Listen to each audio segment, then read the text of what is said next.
que veio me ajudar e usou pessoas, deu para essas pessoas a sabedoria e a graça para poder falar comigo, para poder orar a respeito da minha vida, meu testemunho de vida e me trazer de volta, porque senão ninguém poderia fazer isso. Nenhuma pessoa humana com suas ferramentas e com suas forças poderiam ter força suficiente para fazer isso, ainda mais no estado em que me encontrava. Então é uma coisa maravilhosa e eu agradeço muito a Deus. E aí, lendo a palavra do Senhor, ele falava a respeito de fé, a respeito de esperança, a respeito de tudo aquilo que naquele momento eu pensei, quando eu achei que eu não tinha nem mais fé. E o Senhor me abençoou nesse capítulo maravilhoso. E aí eu tava lendo, né? Eu costumo sempre marcar, minha Bíblia sempre é toda marcada. Quem me conhece sabe que a minha Bíblia é sempre marcada, sempre lendo.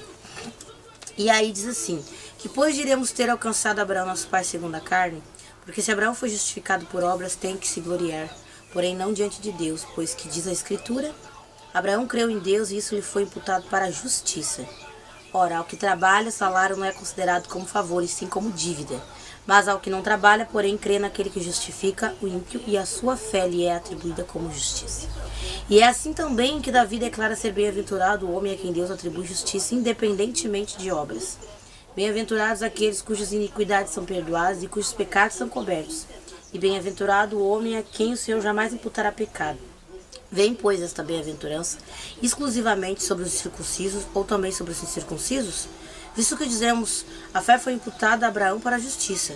Como, pois, lhe foi atribuído? Estando ele já incircuncidado ou ainda incircunciso? Não no regime da circuncisão, e sim quando incircunciso. Recebeu o sinal da circuncisão como selo da justiça da fé que teve quando ainda incircunciso, para vir a ser o pai de todos os que creem, embora não circuncidados, a fim de que lhes fosse imputada a justiça, e pai da circuncisão, isto é, daqueles que não são apenas incircuncisos, mas também andam nas pisadas da fé que teve Abraão, nosso pai, antes de ser circuncidado. Não foi por intermédio da lei que Abraão ou a sua descendência coube a promessa de ser herdeiro do mundo, e sim mediante a justiça da fé. Pois se os da lei é que são os herdeiros, anula-se a fé e cancela-se a promessa. Porque a lei suscita a ira, mas onde não há lei também não há transgressão. Essa é a razão por que provém da fé, para que seja segundo a graça, a fim de que seja firme a promessa para toda a descendência, não somente ao que está no regime da lei, mas também ao que da fé que teve Abraão. Porque Abraão é pai de todos nós, como está escrito, por o pai de muitas nações te constituí, perante aquele no qual creu, o Deus que vivifica os mortos e chama à existência as coisas que não existem. Abraão, esperando contra a esperança, creu para vir a ser pai de muitas nações, segundo lhe foi fora dito. Assim será a tua descendência, e sem enfraquecer na fé, embora levasse em conta o seu próprio corpo amortecido, sendo já de 100 anos e a idade avançada de Sara. Não duvidou por incredulidade da promessa de Deus, mas pela fé se fortaleceu, dando glória ao Senhor Deus, estando plenamente convicto de que ele era poderoso para cumprir o que prometera. Pelo que isso lhe foi também imputado para a justiça, e não somente por causa dele está escrito, que lhe foi levado em conta, mas também por nossa causa, posto que a nós igualmente nos será imputado, a saber, a nós que cremos naquele que ressuscitou dentre os mortos, a Jesus nosso Senhor, o qual foi entregue por causa das nossas transgressões e ressuscitou por causa da nossa justificativa.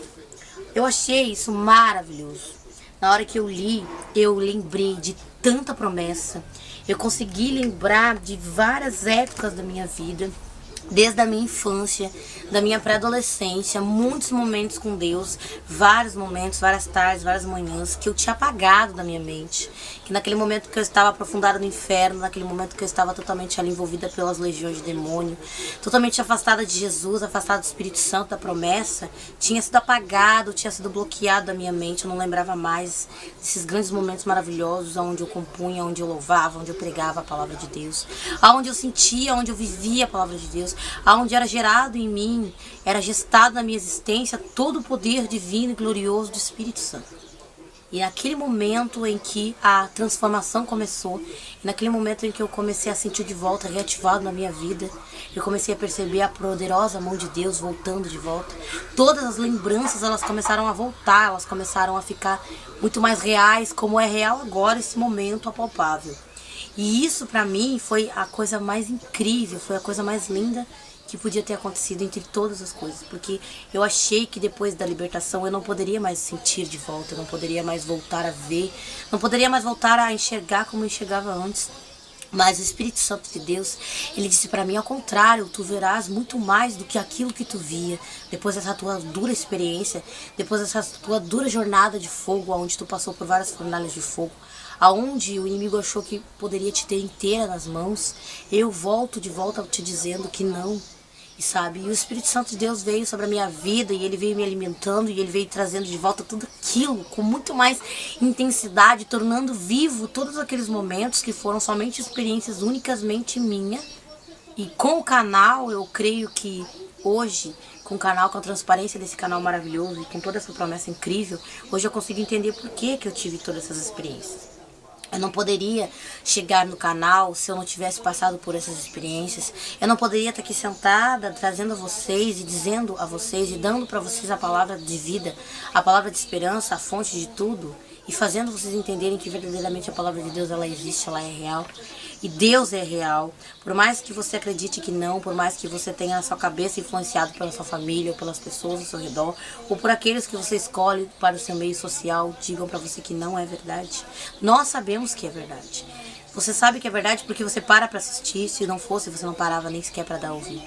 Então, sim, é com você, exatamente com você que está me assistindo. É com você que parou e colocou o seu dedo em cima desse vídeo. É para você que vai clicar esse vídeo também, vai assistir daqui um pouco. Então, isso aqui é a realidade, é a real realidade que me foi trazida para a minha vida. Eu precisava ser preparada, assim como eu ainda estou em preparação, ainda estou sendo preparada para muitas mais coisas que ainda virão, que ainda chegarão e ainda serão reais aqui nesse canal. Eu louvo a Deus porque Ele trouxe isso para minha vida. E quando hoje eu leio a palavra de Deus, eu consigo entender por que eu tive tantos momentos maravilhosos, tantas experiências, tantas pregações, tantos louvores, tantas oportunidades de estar na presença do Senhor e por coisas que me entristeceram, por coisas que foram naquele momento desnecessárias, mas ao qual eu dei atenção, alimentei aquilo, me levou para aquela vida de perdição. Mas o Senhor me resgatou.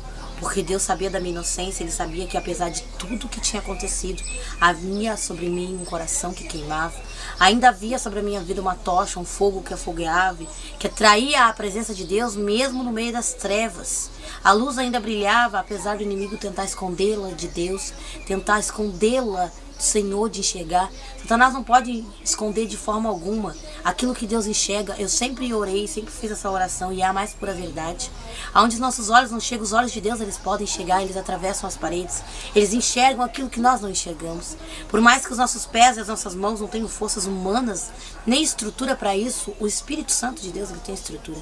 E eu me lembro que naquela época, quando eu comecei a fazer essa oração, e comecei a orar a respeito disso, eu comecei a ter acessos a muitas coisas no mundo espiritual. Muitas áreas, direções de diversos lugares, em diversos ambientes, pessoas que o inimigo usava como instrumento para achar que poderia me paralisar, que poderia me destruir, que poderia me matar, que poderia realmente acreditar que tivesse força suficiente para destruir o juízo de Deus. Foi aí que eu comecei a perceber, conforme eu ia voltando, que verdadeiramente, mesmo lá no inferno onde eu me encontrava, o Senhor estava comigo. Deus ainda me usava por misericórdia, Ele ainda entoava canções dentro da minha consciência, por mais que eu não conseguisse reproduzi-las na minha boca, porque naquele momento eu não tinha forças para louvar, porque eu estava no inferno. Mas a minha alma, ela cantava. O meu espírito, ele regozijava, ele sentia intensamente o poder de Deus, mesmo no meio daquela guerra e no meio daquela luta. E isso, para mim, é a coisa mais incrível, foi a coisa mais poderosa, foi a coisa mais maravilhosa que eu pude sentir dentro do meu corpo. Eu pude sentir a experiência das duas batalhas dentro do meu corpo, dentro do meu espírito, da minha alma. Eu pude ver a mão de Deus guerreando contra os demônios, contra as legiões. E eu pude ver o Senhor Deus avançando, mesmo quando parecia que não avançaria. Mesmo quando tinha noites, dias que eu achava realmente que eu pereceria, que eu não teria como voltar. O Senhor já estava gerando a minha volta antes mesmo de eu pensar, antes mesmo de eu imaginar, antes mesmo de eu gritar por socorro, antes mesmo de eu sentir intenso em mim. Ele já estava preparando todas as outras coisas. E foi exatamente isso que chamou a minha atenção. No próximo vídeo eu já entro mostrando pra vocês que eu não tô aqui com caderno, as coisas que eu separei pra hoje.